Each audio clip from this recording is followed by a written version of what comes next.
Selamat pagi teman-teman. Pada sesi kali ini kita akan membahas tentang komposisi fungsi. Nah, ini lanjutannya yang kemarin. Di komposisi fungsi itu misalnya seperti apa? Perhatikan gambar berikut. Nah, teman-teman, proses ini adalah kayu yang setelah ditebang pohonnya, tadinya pohon. Nah, kemudian eh, dipotong, kemudian ini dihasilkan kayu seperti ini. Tapi di sini prosesnya dari kayu yang sudah dipotong. Nah, kayu ini supaya bisa ada fungsinya, maka kita ubah menjadi balok. Ini namanya balok-balok. Nah, balok-balok ini apakah stop di sini? Enggak, teman-teman. Ini berlanjut sehingga kita hasilkan produk-produk mebel misalnya. Bentuk kursi atau meja atau apapun yang terbuat dari kayu.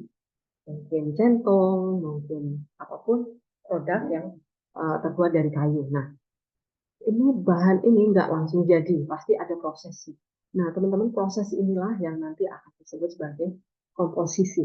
Nah, ini adalah fungsi. Kenapa? Karena mengubah bahan mentah nih, kayu, kemudian berubah jadi balok-balok. Nah, ini bahan setengah jadi, kemudian bahan setengah jadi ini diolah, diproses lagi, nah, menghasilkan barang jadi yang siap dipasarkan begitu, atau siap dipakai. Nah, teman-teman, untuk memproduksi mebel, nah ini tadi yang saya ceritakan, untuk menjadi meja atau kursi, dia memerlukan beberapa tahap proses. Nah, pengusaha, pasti ini seorang pengusaha yang akan menjual barang jadi ini kan. Nah, pengusaha ini juga harus memperhitungkan juga berapa biaya seluruh tahap pembuatan meja sampai jadi. Sehingga biayanya tidak berlebih. Jadi dia nanti tidak uh, ada pembengkakan modal awal gitu ya teman-teman. Nah, ini semuanya harus dihitung. Kalau kalian nanti akan jadi pengusaha, pasti kalian akan menghitung modal awalnya terlebih dahulu supaya modalnya nggak terlalu berlebih. Kalau memang ternyata butuhnya 50 juta, kalian nggak usah meminta modal 100 juta gitu ya, menyiapkan modal 100 juta gitu. Semuanya harus dihitung. Oke. Nah, contoh soal sekarang. Suatu penggilingan padi dapat memproduksi beras super melalui dua tahap. Tahap pertama itu menggunakan mesin pertama yang menghasilkan beras setengah jadi berupa pelepasan kulit padi. Jadi beras pertama setelah panen itu masih ada kulitnya. Kemudian, nah ini melalui mesin pertama dia menjadi beras yang apa? Yang sudah terkupas kulitnya. Kemudian tahap kedua dengan menggunakan mesin kedua yang menghasilkan beras super. Dalam produksinya, mesin satu itu menghasilkan bahan setengah jadi.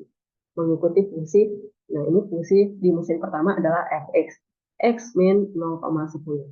Dan mesin kedua mengikuti fungsi Gx, ini yang tahap kedua tadi menjadi beras super, adalah fungsinya Gx sama dengan X min 1. X itu merupakan bahan bahan dasarnya, bahan mentahnya, seperti di sini kayu gelondong ini.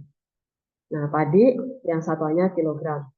Jika bahan dasar padi yang tersedia untuk suatu produksi sebesar 1 ton, berapa beras super yang akan dihasilkan dalam ton? Nah, ini kita memprediksi kalau kita punya modal 1 ton beras, kita masukkan ke mesin pengupas kulit, kemudian kita masukkan mesin penghasil beras super, nanti kita akan dapat beras super berapa ton, begitu ya teman-teman. Nah, perhatikan prosesnya. Proses tersebut dapat digambarkan sebagai berikut. Nah, tahap pertama ini adalah beras yang tersedia tadi. Kita masukkan ke mesin yang pertama yaitu Fx. Kita dapatkan Fx itu adalah apa? Ini proses tahap pertama. X itu adalah modal awal tadi kita berasnya. Kita masukkan ke fungsi F. Nah, di sini menjadi bahan setengah jadi tadi yang beras yang sudah dikupas. Nah, beras yang sudah dikupas kita lanjutkan masukkan ke tahap yang kedua yaitu masuk ke proses supaya kita menghasilkan beras super adalah yang GX. Nah, dari sini kita dapat produknya. Nah, tadi inputnya tadi 1 ton, nanti outputnya akan berapa ton? Titik-titik ton. Nah, prosesnya perhatikan. Dari gambar di atas terlihat bahwa tahap produksi beras terdiri atas 2 tahap. Ada 2 tahap. Jadi teman-teman, pasti kalau ada dua tahap, ini adalah modal awal atau bahan mentahnya, ini bahan setengah jadi. Nah, produk jadinya adalah di himpunan terakhir, jadi minimal ada tiga himpunan. Nah, dihasilkan produk setiap tahapnya dihitung sebagai berikut. Nah, ini adalah domain untuk fungsi fx. X adalah domain fungsi fx. Nah, fx ini adalah kodomain atau range-nya si fungsi fx. Nah, tetapi fx ini adalah domainnya fungsi gx gitu. Jadi berlanjut. Jadi fungsi gx itu domainnya bukan x lagi, tapi jadi fx. Nah, kemudian range-nya si gx adalah G dalam kurung fx. Jadi hasil jadinya. Nah, ini perhitungannya. Hasil produksi tahap 1. Rumus fungsi pada produk tahap 1 adalah, nah tadi fx. X tadi adalah 1 ton. Nah, kita substitusi ke sana. Nah, untuk X sama dengan 1000 kilogram berarti jadinya, karena tadi 1 ton, diperoleh F1000. Nah, di sini F1000. Sama dengan 1000 dikurangi 0,1. Jadinya ini kilogram. Ini adalah bahan setengah jadi. Nah, ini kita masukkan ke proses yang kedua, yaitu tahap kedua adalah GX, adalah X-1. Nah, karena hasil produksi tahap 1 ada dilanjutkan di tahap kedua, maka hasil produksi tahap 1 ini menjadi bahan dasar produksi tahap 2. Begitu. Jadi kita peroleh, nah di sini menjadi G999,9. Nah, masukkan ke X-nya, dikurangi 1. Jadi kita dapat 998,90 kilogram. Nah, jadi hasil produksi yang dihasilkan penggilingan padi tersebut, jika bahan dasar padinya adalah 1 ton, adalah 998,90 kilogram atau 0,998989 ton beras super, jadi berkurang. Oke, nah berarti dari sini kita dapatkan rumus fungsi komposisi adalah seperti ini. Ini adalah domain, ini adalah domainnya fungsi f. Proses pertama G, kemudian proses berikutnya adalah tahap kedua adalah F. Jadi di sini adalah FGX. Teman-teman, jadi ini adalah F bundaran GX bacanya. Oke. Jadi teman-teman, kalau F bundaran G, justru fungsi G itu yang terjadi di tahap pertama. Fungsi F itu tahap yang kedua. Jangan F yang tahap pertama. Karena kalau misalnya ini adalah X, kemudian ini himpunan pertama, himpunan kedua, himpunan ketiga. Nah, kalau di sini X, kemudian proses pertama adalah F, di sini adalah Fx. Fx menjadi domainnya si G. Nah, ini G. Nah, di sini jadi G, F. Nah, karena Fx itu jadi domainnya G. Nah, perhatikan, teman-teman, beda ya. Ini beda. Kalau di sini G dalam kurung F dalam kurung GX, kalau di sini kalau F terjadi duluan dia menjadi G dalam kurung X. Gitu. Nah, di sini rumusnya adalah F bundaran GX itu adalah F dalam kurung GX. Gitu ya tentunya. Jadi nanti F bundaran GX tidak sama dengan G bundaran Fx. Terbukti dari gambar ini ya teman-teman. Ya. Sekarang contoh soal. Contoh yang pertama, diketahui fungsi fx adalah 2x plus 1. Fungsi gx adalah x kuadrat plus 2. Nah, tentukanlah G bundaran fx. Kemudian yang B, kalau dibalik. Nah, apakah berlaku sifat komutatif? Kita lihat. Yang pertama, yang A. G bundaran fx adalah G dalam kurung fx. Artinya apa? Fx itu menjadi domainnya G. Jadi kita masukkan dulu G dalam kurung fx-nya kita masukkan, kita ganti ke sana. Jadi G buka kurung 2x min 1. Paham ya teman-teman ya? Fx ini kita ganti jadi 2x min 1. Kemudian ini artinya X-nya si G berubah jadi 2x min 1. Nah, X ini masuk ke sana. Jadi menjadi 2x min 1 kuadrat plus 2. Itu ya, paham ya teman-teman ya? Nah, kemudian ini kuadratkan jadinya 4x kuadrat min 4x plus 1 plus 2 plus 2 ya dari plus 2 plus 1 ditambah. Nah, jadi G bundaran fx adalah 4x kuadrat min 4x plus 3. Kemudian yang B, F bundaran Gx adalah F dalam kurung Gx. Nah, berarti ini sekarang pada fungsi F, nah ini Gx-nya kita masukkan. Jadi F dalam kurung X kuadrat plus 2. Nah, ini fungsi F, X-nya berubah jadi X kuadrat. Nah, ini berubah jadi ini. Plus ini. Nah, jadinya 2 dalam kurung, nah X-nya ini berubah jadi X kuadrat plus 2 min 1. 2-nya kita kali masuk. Jadi 4X kuadrat plus 4 min 1. Ini tambah. Jadinya 4X kuadrat plus 3. Ya udah, jadi F bundaran Gx adalah 4X kuadrat plus 3. Oke, nah sekarang perhatikan, bandingkan. G bundaran F adalah 4X kuadrat min 4X plus 3. Sedangkan F bundaran G 4X kuadrat plus 3. Apakah sama? Jadi apakah bersifat komutatif? Tidak. Tidak bersifat komutatif. Oke, teman-teman. Contoh yang kedua.